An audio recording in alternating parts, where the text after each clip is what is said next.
Well, it was 2016, and we were leaving what is referred to often as the Gator Bowl. Certainly used to be for years. And there was an old-timer there who had been at the game and watched Georgia lose to Florida for the third time in 3 years. And Florida was going to go on at that point to play for the SEC Championship. Georgia was in the midst of a new head coach, Kirby Smart, taking over. And, Georgia had played fine that day. It wasn't anything unbelievable. They came into the game as a pretty heavy underdog, and they left with a loss. I don't think they embarrassed themselves at all, but it was a relative low point in Georgia, Florida here lately. And I remember this old-timer saying, I just never thought I'd see it like this. I never thought I'd see Georgia get beat these ways. And of course he was all in his feelings. I guess he had forgotten about the 90s. I guess he had, Georgia had won the 3 games before that from 2011 to 2013. Now you fast forward to today with a Florida program that has, since that time, is on their third coach. Jim McElwain was the coach at the time. Then you had Dan Mullen, and now, of course, you've got Billy Napier. And the vultures are circling in Gainesville. It's not been a good run for Billy. I don't think he's had a winning season. Florida's not had a winning season since the year 2020. It's been bad out there. And I don't know what Billy Napier's got to do to save his job, but it's got to be more than what he's been doing in these last few years. I mean, it's been rough. And the question really comes to, can he save his job? I'm not sure that he can. There's a couple of different reasons why I say that. First of all, the schedule is pretty rough. I mean, it's pretty relentless, actually. You've got Georgia, obviously. Nothing really changed for Florida in terms of their big games. They've got Georgia. They've got Florida State. They've got the start of the season with a lot of challenging games out the gate. They also play UCF, a game they should win, but not one that they certainly will win. So that's my question is, what is the right mark for Florida coming into 2020, coming out of 2024? They're probably so far away from Georgia that beating them is like kind of asking too much. Tennessee, I don't think they're so far away from Tennessee to beat them, but Tennessee's a legitimate top 20 team. Florida's not, and they're definitely not. And I think that's another problem is,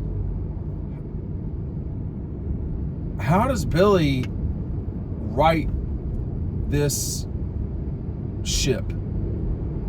When your rivals are winning leagues, playing for national championships, or winning them in the case of Georgia, and you are still the big kid in the state. I mean, don't confuse yourself. In Florida, the Gators are the number one show. I would say globally in the state, Florida is probably the biggest deal. Certainly they're bigger than any hockey team or Major League Baseball with the Marlins. I think they're bigger than the Jags. It seems like it to me, at least. The Bucks, and probably the Dolphins, although I'm not certain about the Dolphins. And it depends with the Bucks. But in terms of the college game, there's just no question. Florida is clearly the biggest of the so-called big three. Miami's fallen off a cliff. I don't know what their deal is. But other than making bad hires. And Mario Cristobal, I'm like, it's time to use the bathroom or get off the pot himself. So it's go time. I think for Billy, this was a challenging job. Dan Mullen was better than people thought, but at the same time, it wasn't working. And I think that at some point, you have to wonder, is this beyond the coaches? Is this beyond what's going on in Florida that they can't win the way that they really want to? They're not they're not delusional, I don't think. I mean, you're in Florida. You should be winning. We're talking about football here. We're not talking about hockey. This is a sport that, Florida has been good at. Now, when they were good at that sport, they had, arguably the third best or second best coach all time in the SEC, which was Steve Spurrier. So, that may be a bad example. And it's possible, you have arguably the second best coach, although there can be some discussion now, I think. You have arguably the second best coach of this century in college football in Urban Meyer as your coach when you're winning 2 national championships earlier this century. So when Florida's really been good, unlike Georgia, when Florida's really been good, they've been really good. When they've been really bad, they've been bad. Like Georgia, when they've been really good, they've won national championships. When they've been really bad, like they're 8-5. So it's not that, these two things are not the same at all. And now the pressure after this many losing seasons in a 10-year period, the pressure is on for Florida to get their act together and win. The problem for Napier is he doesn't have all the parts you need to win. And what's compounding problems right now at Florida is you got to really, you can lose your team quick because of the transfer portal. That's the other issue is very quickly now what you've built can go away. Now that's everybody. Everybody can be in that position. Everybody can have that problem. Florida's not built a great program yet. Billy Napier's not, but it's not helping that Kirby Smart is doing an exceptional job at Georgia. That is compounded by how good a job Mike Norvell's done at Florida State, because he has done a good job at Florida State. Florida, we've seen it with Florida State too. There really is no excuse for either of those schools not to be really good at football, but I digress. It's happening occasionally. So now Florida's got to get off the mat. I mean, again, they've been to a bowl game lately, but they've not played for an SEC championship since 2020. But I think I would argue that the bulk of the Gators were not satisfied with that. That they played great in that game, by the way. But then 3 weeks later, I think it was, to go to the Cotton Bowl and just, I don't know what that was, but that was the beginning of the end of Dan Mullen. I mean, it was a disaster. It was a disaster, and he was talking about that wasn't the Gators, and I'm like, they got the uniforms on. I mean, I don't know what else we're talking about right now.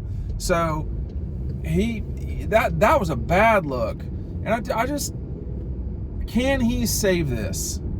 Is that something that's possible even? Not will he. I think the answer to will he is no. Can he? Is he capable of it? And I don't think he is. I think we're too far gone in this thing. I think that unlike at, say, Georgia Tech, at Florida, what Georgia does matters, because all of those folks are seeing it and they're disliking it. They do not like what they're seeing out of their program. They do not like, well, first of all, I don't like getting their brains kicked in by a Georgia program that, not too terribly long ago, they felt like they were better than. That's a long time gone now. And I think the thing that's not helping him too is they've just been rolling through coaches, man. I mean, you think about, with the exception of Urban Meyer this century, you talk about Ron Zook, then you go into Urban, then you go into Muschamp, then you go into, McElwain, then you go into Mullen, then you go into, it's just too many coaches. It's over and over and over again. And, Spurrier was exceptional. Kirby's exceptional. Spurrier was exceptional. And now we're seeing, can this Florida team, can this Florida program in a new SEC, in a new era in college football, can they put the pieces together to do what they need to do, to get done what they have to get done? Can Billy Napier save this thing? Or is what's going to happen, is there going to be a Florida version of the guy that the people that were outside of the game in 16 where they say, oh, I never thought I would see this? We're much closer to that being reality for Florida than we are with Georgia. I mean, Georgia at the time had just lost 3 games in a row to Florida. I mean, it wasn't, it was a relative low point because Mark had been fired and Kirby had not gotten it going yet, and you're losing to your arch rival, but it's much worse at Florida now. I'm telling you, I think Georgia folks, they look back on the 90s. I wouldn't say particularly when Kirby played there, but the time slightly before he started playing there to part of the time he was playing there, they look back on that time as like a lost era of Georgia football, a time with the conclusion of Ray Goff's tenure and the beginning of Jim Donovan's. They view that in a very negative light. Nothing in the 90s was as bad as it is now in Florida.